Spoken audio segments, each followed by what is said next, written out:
Listen to a conversation between a student and a building manager. Okay, Mr. Fisher, I've notified my resident advisor, taken down my decorations that were in the hallway, and I had some fines this semester, but that's been squared away, so... Alrighty, a housing violation's cleared. Okay, your paperwork's done. The only thing left is to make sure your keys are in my office by the end of the day, when you're ready to go. And by the end of the day, you mean... Well, we usually leave around 4. So if I'm not done by 4? You can always put them in the mailbox next to my office door if it's closed. I just need to find the keys waiting in the apartment empty when I come to work tomorrow morning. Thanks. They'll be there. And that apartment will be spotless. I promise. Well, don't go too crazy. We'll have a professional crew in there anyway. Just sweep and vacuum, you know. Will do. Thanks for being flexible about the time and all. No problem, Melissa. I don't mind giving tenants a break when I can, especially quiet ones who I don't have to remind to turn their music down. Thanks. You know, I wish I were going to be around next semester so I could stay in my apartment. Graduating? I wish. I have an internship with an engineering firm. It's a requirement for my major. But this firm's in my hometown, so I'm going to live with my parents for the semester. Save some money, you know. I'll be back finishing my classes in the fall. You know, it's a shame you've got to go through all this and then turn around and do it all over again in a few months. But what can you do? The university needs any space that becomes available. Just be sure you put in your housing request early if you want to get an apartment again. Definitely. By the way, I have a couple boxes of books stored in the basement. Can I come back and pick them up in a few days? Maybe Thursday? Sure, I don't see what. Oh, but you won't have a key to the storage room anymore. Oh, right. Well, come by whenever, during working hours, and I'll let you in. But don't come if the weather's lousy. I heard we're in for some major snow on Thursday. Yeah, I won't come if it's bad out. Okay, I don't know which is tougher, the days when it snows and we've got to clear the sidewalks and parking lots, or the end of the school year when everybody's moving out on the same day. Well, I'm certainly not going to be moving stuff in the middle of a snowstorm. I'm sure I can live without those boxes for a few more days. After all, they've been sitting in that basement for months. Well, you let me know when. Great. I'll get back to you. Thanks. Why does the student meet with the man?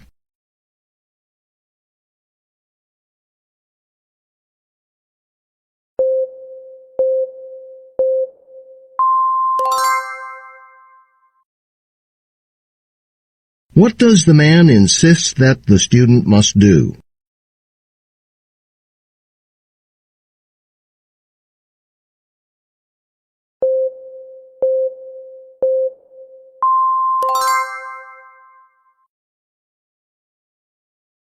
Why will the student not need campus housing next semester?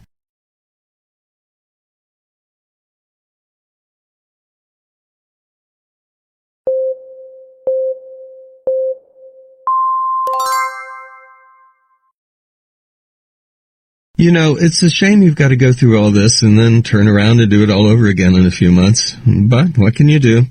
The university needs any space that becomes available. What does the man imply when he says this? But what can you do?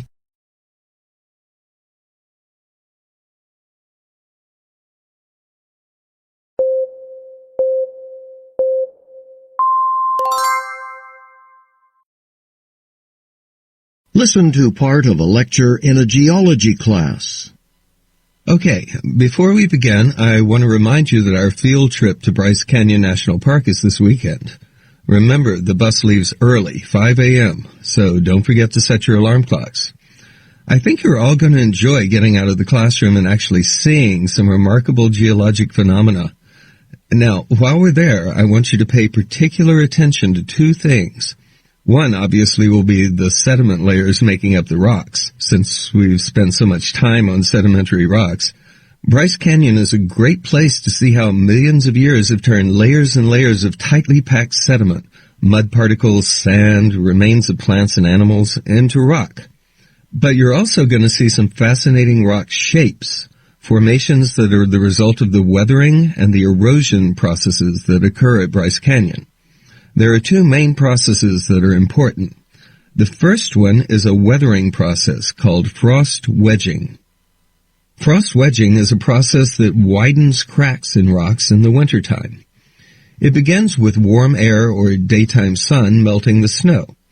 As the snow turns into water, it seeps into the cracks that occur naturally in sedimentary rocks. At night, this water freezes in the cracks. But when water freezes, it expands quite a bit, which means that it pries cracks open, gradually making them wider and breaking off little bits in the process. Now, this thaw-freeze cycle can happen as many as 200 times in a single year, so that makes it the most important weathering process at Bryce Canyon. The other key process is runoff, which is an erosion process. Runoff takes place in the summer. The park's in a desert, so the ground's very dry. When it rains in late summer, the ground is too hard to absorb the water, so it runs off. And as it runs off, it carries away the gravel, the broken bits of rock created by frost wedging in the winter. So runoff is the main erosion process that alters the rock landscape in the park. And because these processes have occurred over thousands of years, some of the results can be pretty dramatic, like the giant corridors or passageways that have developed within the rocks. These passageways are known as slot canyons. Here's an example of one. Not from the part we're going to, this one's actually in Australia, but the scale is typical. So these huge spaces started out as small cracks throughout the sedimentary rock. Then, thanks to millions of cycles of frost wedging and runoff, what used to be one big area of rock is now sort of two smaller areas of rock with a corridor in between. We'll have a chance to walk through some like this. These slot canyons are great places to explore, but let me just say, for any of you who aren't from around here, if you ever go on your own, make sure you check a weather forecast first. A sudden heavy rain can cause a flash flood in a slot canyon, so you want to know when it's safe to explore them. Fortunately, it'll be dry this weekend. Now, these deep, narrow slots are pretty common. You might even have two of them very close to each other with only a thin wall of rock in between. Of course, frost wedging is still at work, so it starts wearing away at the front of the thin wall until you get a hole. I mean a hole all the way through the wall, front to back. And this hole gets bigger and bigger. Once it's at least 1 meter in diameter, it's called a window. And eventually, the weight on top of it is just too much. So, the roof caves in, and only the sides, sometimes it's just one side, is left standing. These sides, which look a lot like columns now, are called hoodoos. Here's a photo of something we'll be seeing. One of the things that makes Bryce Canyon unique is that it has more hoodoos than anywhere else in the world. Yes, Margot? Why is it so lumpy looking? You'd think it'd be smoother. Well, remember, these are sedimentary rocks, so they have layers. Some layers are mostly limestone, and limestone erodes pretty quickly in the presence of any kind of acid. Now, Bryce Canyon's in a very unpolluted area, but even there, the rainwater has a little carbonic acid in it, which causes the limestone to erode. But other layers are made up of different types of sediment, which aren't so vulnerable to acid, so they don't erode as quickly. What is the lecture mainly about?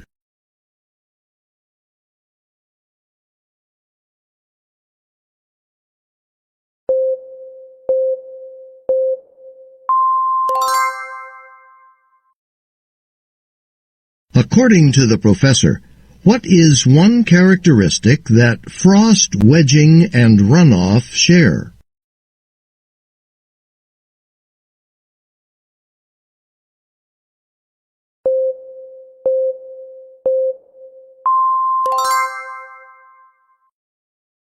Why does the professor show a picture of a slot canyon?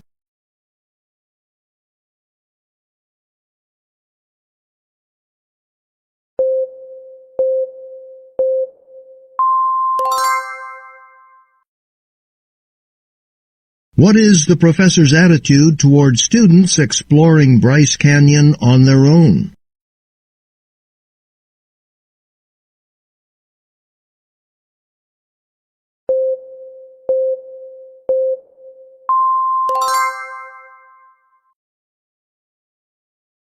How is a hoodoo formed?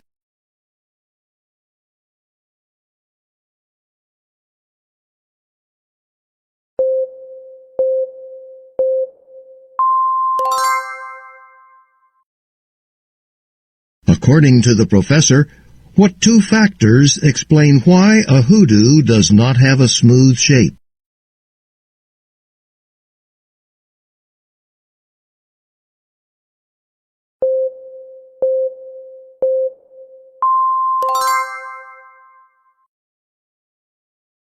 Listen to a conversation between a student and her sociology professor. So, Rhonda, I take it you wanted to talk with me about the draft of your paper? Herbert Spencer, that's quite an ambitious subject. Well, yes, but I don't get it. I mean, I worked really hard on it, and I thought I understood his ideas pretty well. Oh, you did. I don't think any of my comments were directed toward your understanding of Spencer's theories, were they? Well, maybe not, I guess, but, well, in a couple places you wrote and I guess I just don't get exactly what you meant. Yeah, I should have been clearer. The thing is, it's not so much what you've included, it's what you didn't. I mean, basically you haven't presented much more than what's in the textbook. I mean, like here, okay, ideas on individualism, ideas on competition, popular early 20th century then falls out of favor. See, this is all correct, but it's basically just a list of facts. So when I wrote and, I was asking why? Why was he popular in the early 20th century? Why did he fall out of favor? Oh, well, see, the thing is, when you asked us to choose a sociologist to write about, well, I didn't really know anything about any of them, so I just picked one, you know? And then I got to reading about his theories, and well, I realized I don't agree with a lot of them. But I was trying really hard not to let that show in my paper, you know, to be objective and all. Ah, well, perhaps you were trying a little too hard. Being objective doesn't mean you're not allowed to be critical. Oh, okay. There's no requirement that you agree with what Spencer says. In fact, I want you to think critically. Oh, I do. I didn't want to politicize everything, you know? But you don't have to make a point. A better way to go about it is to provide a little historical perspective. Look, what were the two questions I asked you just a minute ago? Why was he popular and then became unpopular? Exactly. See, in any field, particularly the social sciences, people, theories, they come and go. And there'll always be people who agree with them and people who don't. Okay, so you mean I should, incorporate other people's reactions to Spencer's theories? Like, what was it about the early 20th century that made a lot of people go along with them, and what changed later on? That said, it'll help your audience get a handle on Spencer's ideas, which are pretty complex. Plus, it provides a kind of framework in which you can present your own point of view. You can't very well take sides, or expect your audience to, if you haven't presented both sides. Why does the student go to see the professor?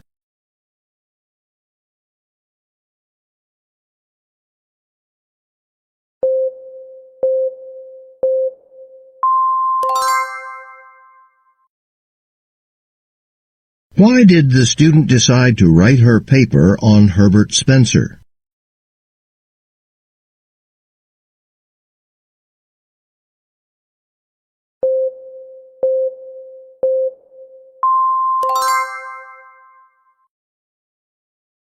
How does the professor feel about the student's assertion that she tried to be objective?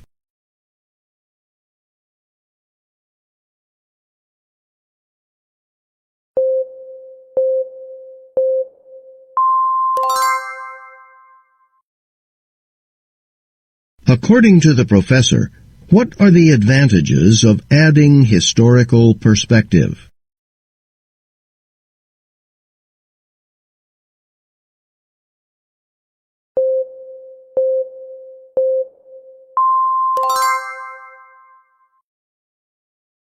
Listen again to part of the conversation, then answer the question.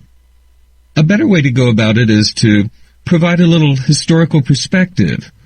Look, what were the two questions I asked you just a minute ago? Why does the professor say this? Look, what were the two questions I asked you just a minute ago?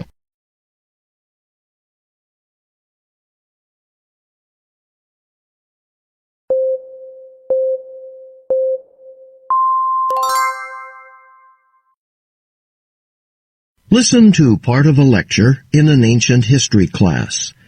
The professor has been discussing the Sumerians and the Akkadians, two ancient peoples from an area that is in modern-day Iraq. So far, we've been focusing on the written record of the Sumerians and the Akkadians, like the cuneiform inscriptions we saw in those slides last week, to see how historians work with archaeologists and linguists to put together the pieces of the puzzle. What do these ancient symbols mean? What do they tell us about ancient peoples? We've seen how these ancient texts shed light on social institutions, such as legal systems, like the Hammurabi Code, or practical aspects of everyday life, such as farming and irrigation methods, as well as religious and artistic texts. Now, we'll be discussing ancient texts when we move to Egypt to see how the hieroglyphics, the Egyptians' first writing system, reveal to us the foundations of their civilization. But before we leave the Akkadians, I want to take a minute to let you hear what some of their texts sounded like in the original language, which obviously is no longer spoken, or at least what linguists think it sounded like. Now, this is based on somewhat speculative and fairly recent research, but it should give you some idea of what the ancient language sounded like.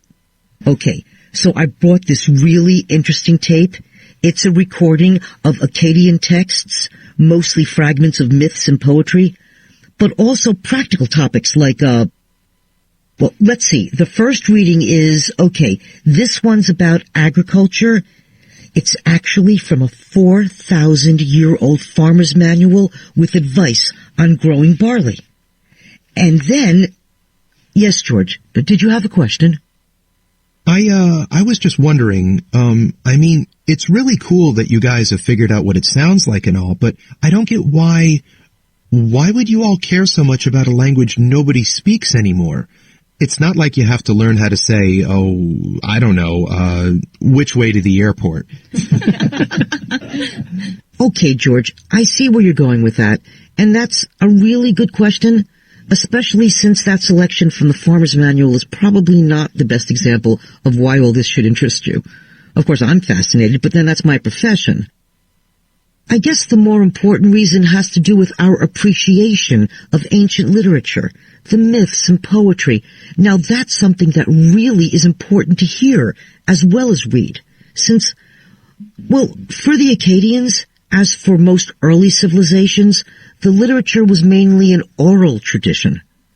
You have to understand that back then writing, like engraving into stone, was an expensive and laborious process. With no formal system of education, most people were illiterate. In fact, the few people who could read and write, the professional scribes, formed a separate class. Well, ancient peoples nevertheless had literature, but it was an oral literature, a spoken body of legends, myths, poems, which were occasionally written down, but mostly memorized and passed down from generation to generation. So, okay, let's go to the recording of part of the story of Gilgamesh. Now, this is one of the oldest myths ever told. Well, this story was meant to be recited aloud, even chanted or sung. So, to appreciate how Akkadians experienced the legend, we should really hear it, not just look at the translation. And then, right after that, there's some poems. Now, most poets, even today, craft their poetry thinking about how it sounds to their readers, the rhymes, the rhythms of the language, that kind of thing, so that even if you're just reading it on the page, you're still hearing it in your head, right? So, George, you're right. The part of the tape about laws and practical stuff, that probably wouldn't be of much interest to anyone but a specialist. But I hope I've convinced you that to appreciate ancient literature, you really need to know what it sounded like. Now, this is somewhat outside the scope of this class, but I know several of you are studying ancient languages and literature, so this could even be a topic for a research paper. Okay. Here, let me first read to you, in English, of course, the part you're going to hear. This is from the end of the story where Gilgamesh, the hero, is offered the chance to become immortal, but then loses that opportunity. So he weeps and says, "For whom have I labored? For whom have I journeyed? For whom have I suffered?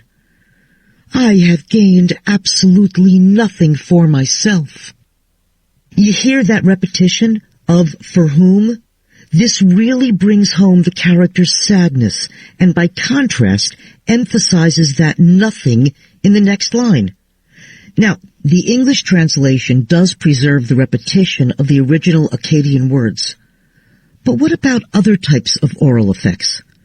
Like repetition of a syllable or other sounds within a word. That kind of thing gets lost when you translate into a modern language. What is the main purpose of the lecture?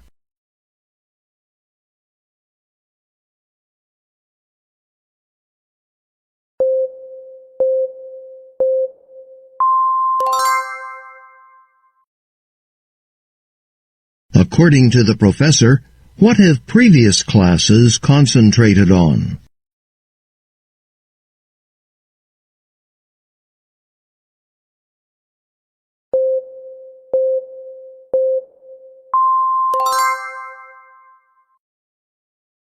Why does the professor say that the recording of the farming advice was not a good example?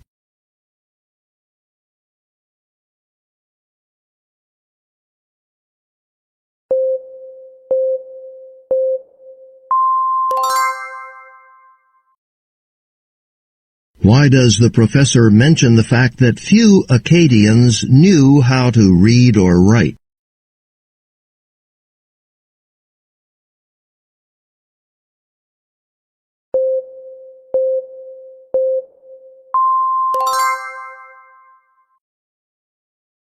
Why does the professor read an excerpt from the Epic of Gilgamesh to the class?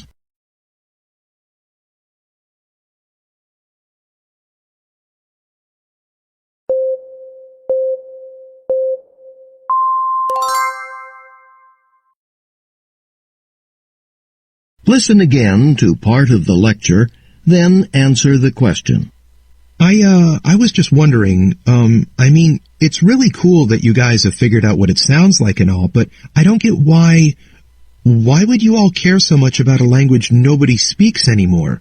It's not like you have to learn how to say, which way to the airport. Why does the student say this? It's not like you have to learn how to say, which way to the airport.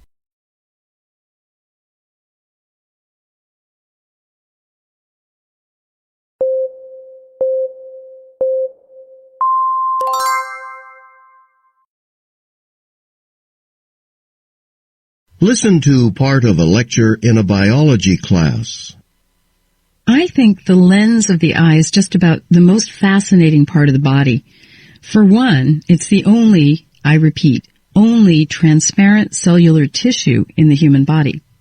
In fact, truly transparent tissue is very uncommon in nature. There are some sort of clear creatures that live in oceans and rivers, like the jellyfish. Their quasi-transparency allows them to blend in with the water to escape predators. I say quasi because jellyfish are translucent. They're not totally see-through like the lens is. So you have to wonder why the lens is. How is transparent tissue possible? Marlene? There's no direct blood supply to that part of the eye. Good. Exactly, Marlene. The blood and blood vessels would color the lens. The lens would probably end up looking pinkish. But that's only part of the explanation. And what else? Well, there was something about crystals and fibers in the chapter we read. It said that the lens is sometimes called a biological crystal. Not a true crystal like a diamond, but it has a very regular arrangement of cells. The cells are exactly aligned and tightly compacted. Right. It's made up of layers of cells, but the cells are all of one type, a rigid, elongated cell that's called a lens fiber. Because it's all one kind of cell, and because they're aligned so regularly, you don't have all the angles you get when different types of cells are fitted together, which refract light, bend it as it passes through. And that contributes to its transparency. But there's something missing in a lens fiber. What doesn't a lens fiber have? Well, we said blood vessels, right? The lens itself, right. Is that it? Anybody? No? This is very important. The lens fibers don't have organelles. Organelles are parts that function like miniature organs, specialized parts of a cell, like the nucleus that stores the DNA, or mitochondria, which are the powerhouse of a cell. Okay? Now, what's interesting here is that lens fibers, as they're first forming, they start out as cells with organelles. But as the eye develops, the cells lose all of them, including the nuclei. And without organelles, the lens fiber is nice and clear, and all those lens fibers packed together make a nifty, crystal clear lens. But that clarity comes at a cost. So, Marlene, what's the downside of this? Actually, well, if it doesn't have organelles, I mean DNA or whatever, then what happens if the lens is damaged or something? And that's the problem. The price of clear vision of transparent lenses is that the lens fibers can't regenerate or repair themselves as other cells do. Which leads me to this. As we get older, the lens can get cloudy or yellow. It can be cataracts or happen just from aging. There are lots of possible causes of that, but when you get down to it, the fact remains that the lens fibers just can't repair themselves. So when the lens gets discolored, what do you think happens to your sight? Well, it would change your color perception, wouldn't it? Exactly.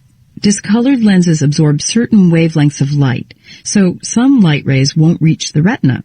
So some wavelengths aren't processed, which will affect your color vision. I just read an article about the French Impressionist painter, Claude Monet, and it was really interesting because it showed examples of his paintings, and you could see from his later paintings what he was seeing, how his eyesight had changed. As he got older, certain colors began to dominate his work, yellows and reds and browns.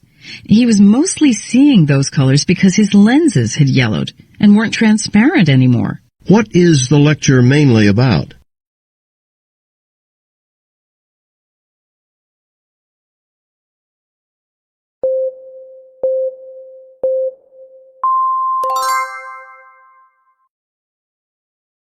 The professor mentions several features of the lens that contribute to its transparency. Indicate below for each phrase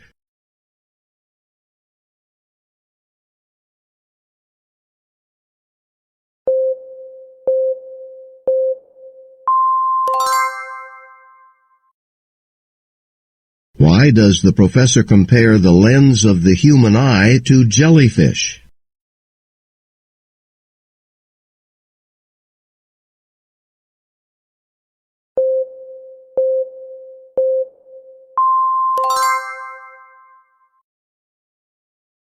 What does the professor imply about cells that do not contain organelles?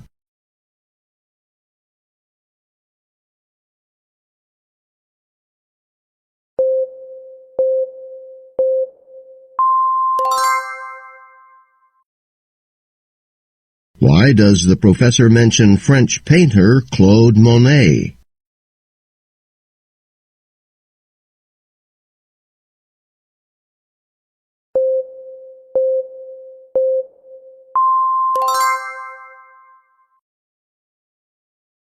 Listen again to part of the lecture, then answer the question. But there's something missing in a lens fiber. What doesn't a lens fiber have?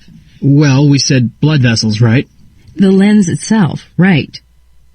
Is that it? Anybody? No? This is very important.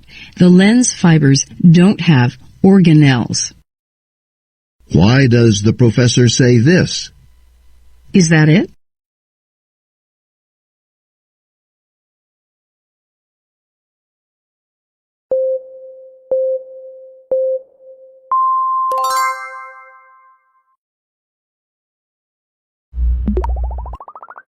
Thanks for watching, and now let's check your score.